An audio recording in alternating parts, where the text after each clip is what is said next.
Okay, this is a video about my graphics upgrade, in case you want to do something similar. Here's what I had before. It's an 8500 from Gigabyte, since that's my motherboard. And it was silent, and I got an amazing deal on an open box item on this, on Newegg. And I was waiting for the 9600 GT silent pipe that's coming out. But it's still not out yet, over a month and a half after I've built my system, and when it does come out it's going to be over $250 US. So I decided to go a different route, and this is what I got instead.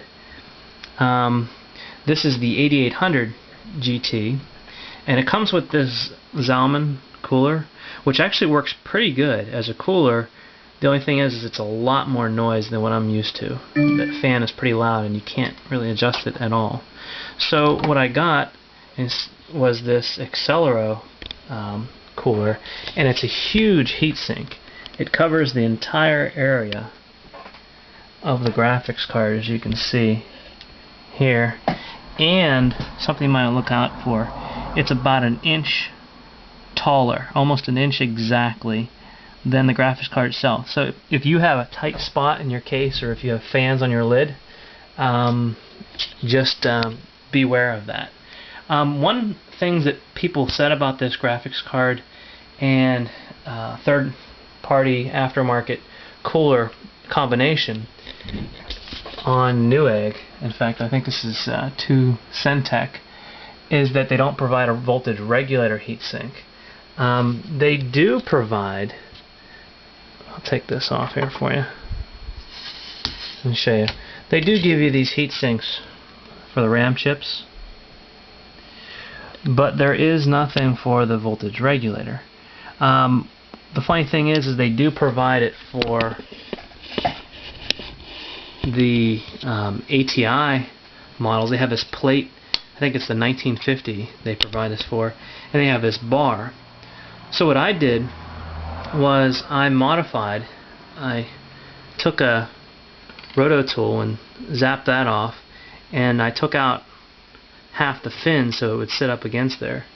And what I end up with, I'll show you here, is this setup right here that fits right on top of the voltage regulator.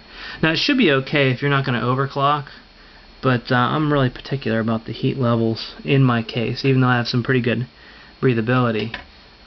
So if you want, you can take the stock one. I've heard about people taking other chips and sticking them on there. I don't know if that would give you as good a result, but this actually works pretty good. I just used a roto tool and some common sense, because I took out some relief cuts, I don't know if you can see that, on the edges, because there are some components that kind of get in the way of that.